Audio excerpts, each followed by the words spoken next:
Sustainable fashion tips. Hi, my name is Angie. Welcome to my channel. I help you live a luxury lifestyle, more elegant, and give you tips on your transformation journey. In today's video, I'm sharing with you my best tips for sustainable fashion choices. The first tip I have for you is to buy less and choose better. Quality is something I think worldwide now we are more focused on it and we can know it. And we see major brands are trying to show you that they are selling sustainable materials. But what does that mean? What quality means? Quality for me means something when it's ruined, you can easily fix, you can reuse. So polyester, not only is it bad for your skin because it actually blocks sweating on your skin, but also it's bad for the environment because the piece you throw has plastic in it that will never disintegrate. That is one of the major pushes why I'm always suggesting to you to avoid at all costs polyester and polyamides, because they are not good for your body, your skin. They causes rash, they cause bad odor from the body when you sweat. It's just not good for you. So choose quality, and I encourage you to look in quality that will last longer. Cashmere, wool, cotton, viscose, linen, at least a blend. A blend is not that bad because it would have some of the qualities. So at least look for blended materials. And don't focus on the brand.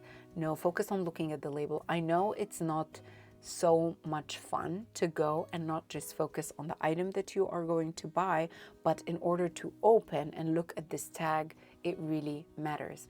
And I know a lot of people are scared from buying those pieces that are cashmere or wool because of how to maintain them, especially when they see on the tag that they are not washable items. So my suggestion is to actually learn how to take care of them. Most dry clean items, I actually wash them in the washing machine at home. If you want me to make a video about how I take care of my delicate fabrics, let me know in the comment section down below and I will share a video just about that for you. Another thing is to buy timeless wardrobe pieces. So when you keep your wardrobe smaller with only pieces that fit you, fit your style, make you look your best, and not having to shop and running after trends. You can run after trends with some accessories that will enhance your look. However, make sure that your closet has the basics in good quality and not focus on the quantity. That is the best sustainable tip I could give you. Less is more. Second, one of my favorite things, thrift shoppings and buying secondhand. There is a lady I follow on TikTok. She is like my mom's age, but I love her videos, so spirited, and she shares her thrifting tips. I follow her all the way, and I love thrifting because really, things used to be made in a better quality than they are now. Even the stitching and the lining of fabrics, it was much more focused on detail and it looked much, much better. That's why I really would recommend you buying from secondhand stores. Find local secondhand stores. If you have thrift stores or flea markets, this is very helpful, and I believe they exist in every country. You just have to do your research and look them up, and you will find the best pieces there, I promise. I always go here in Germany to Oxfam. It's a chain, and they have the best of the best because they also clean the item before selling. And even for furniture, for pieces, I love that because the quality is made differently.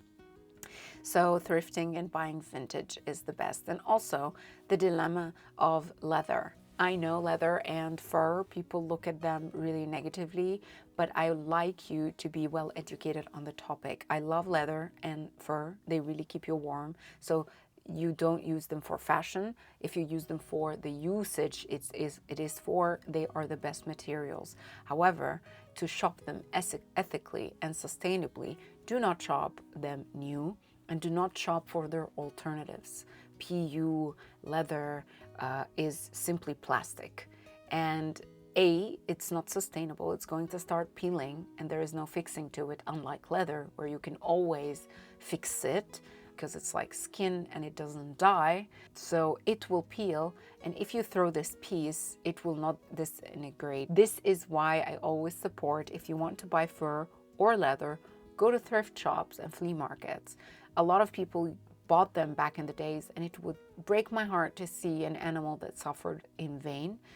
So if it already happened and the cycle started with someone buying it new, take it off the secondhand market and buy it from there. Another thing is upcycling clothing. I know that sounds very strange, but many times I would want a piece. So for example, I would want a evening dress, and I know they could cost a lot of money now and the materials are not as good.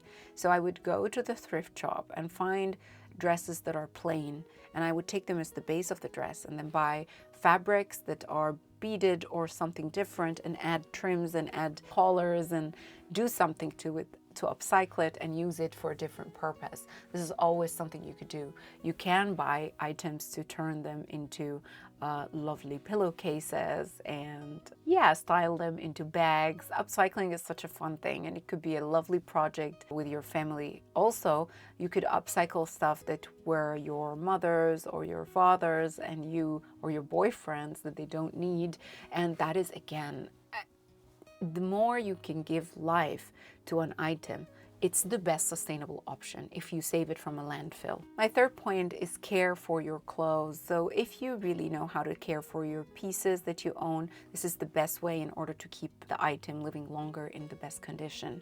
As I told you, every item can be lived. If you have leather bags, for example, buy a leather conditioner, buy a leather cleaner, and you can find those at shops that sell leather shoes usually, or repairing shops in your country. Go find leather fixing like these. Also, most of the hardware stores, because a lot of people have furniture that is leather and they care for it if spills happen, which is very common.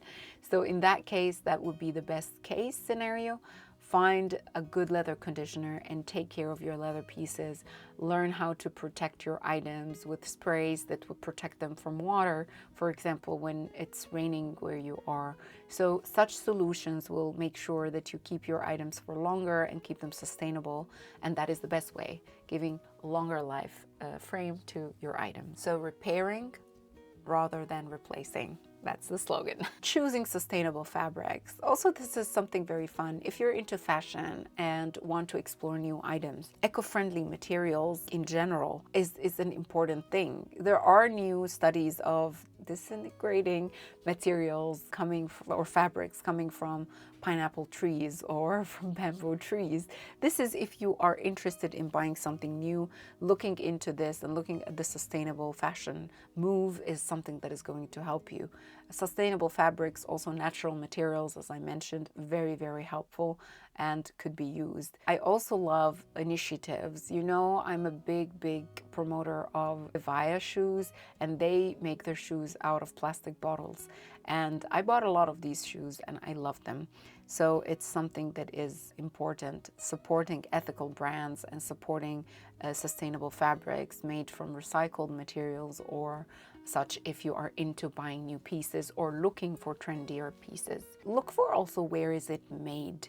So even when I go to Zara, I look if it's something made in Bangladesh or a country where you know workers don't have a good support system. It's always good to look for these and avoid them. But in the same place, they would have stuff made in Italy, because I know in EU, workers' protection councils are there. I know that the workers will not be working in worser conditions like other countries, so try to avoid that. Consider clothing swaps.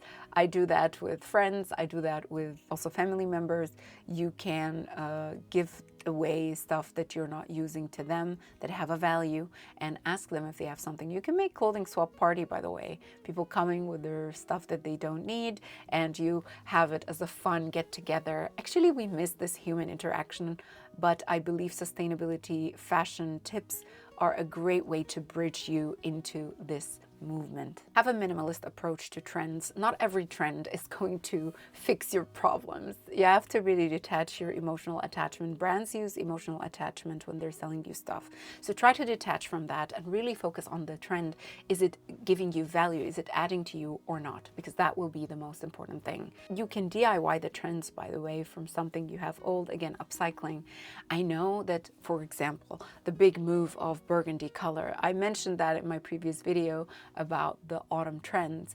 if you want to follow a trend, you can follow it with accessories with your clothes instead of really investing in a full piece that you're not gonna wear it. You could also dye older pieces that you have and you're not wearing that much and turn them into this trendy piece. Rentals, fashion rentals exist. There are websites for rentals. In some countries, there are shops for rentals, especially for special occasions. You do not need to buy an expensive dress to wear it just once. You could simply rent it. This is the criteria. Also, expensive bags, shoes, you can rent these to wear them for this special occasion and get done with it. Also, you could provide your own dresses for rentals, and I do that for my all old evening dresses. You could sell them or rent them. Renting and borrowing is a real thing, and again, it keeps the community strong, and that is a beautiful sense. Like sustainability, a huge part of it is the human interaction that we miss in the digital world. So totally recommend this. Also, reducing your footprint. Support local small brands. There is a lot of local initiatives, especially in countries. When I'm traveling around, like especially in India, you would find people who are still producing things in silk, drawing on the silk, making handmade stuff. Support that. Also tailoring. This is interesting. When I traveled to India, I was obsessed with their saris and dresses, and one of my friends told me that it would be a great experience if I do it like a local, where they go to a tailor to make it. Tailors worldwide, that is something. Go buy exquisite fabrics from fabric stores that are from this country and tailor items that you're looking for. You will have a unique piece. It's an experience while traveling, but make sure to do this and book an appointment in the first day of your travel so that you can have enough time to pick up the item before you go home. Donate your clothes, and also recycle programs are available. I know that Primark has a recycle program. I know that there is a lot of initiatives with the recycling, and you could really give back to the community in that way and support brands. Actually, when brands see an interest from users, they actually change. This is the way you can make change. Your dollar is your vote, and how you vote, if you bring back to a brand and you have like a brand relation, this is the best way to move forward. So I definitely recommend. Last tip is embracing customization and DIYing. Your personal style over trends. I love buying from Etsy vintage patterns for clothes and make it a small project for myself. But if you're not interested in sewing, you can buy vintage patterns. Take those patterns to a tailor with your favorite fabrics that you find. Make sure that those fabrics are sustainable, as I mentioned, and you can have the best pieces. Dior dresses, Vogue dresses, vintage ones. You really could have beautifully tailored items on you. Also customization, buy trims, buy fur cuffs, for example, from the secondhand store, put them on your cardigans to have this vintage 90s cardigan vibe. So many ways you can really turn your items. But in this world and day and age where problems are flooding the environment and seeing hurricanes happen and seeing war everywhere, I think we need to think twice and really have this sustainable initiative and teach our kids, which is more important, the next generations that look in their phones all the time, how to be sustainable in fashion. I hope you enjoyed this video. Let me know what videos you would want to see next, and I'll see you in my next one. Bye bye.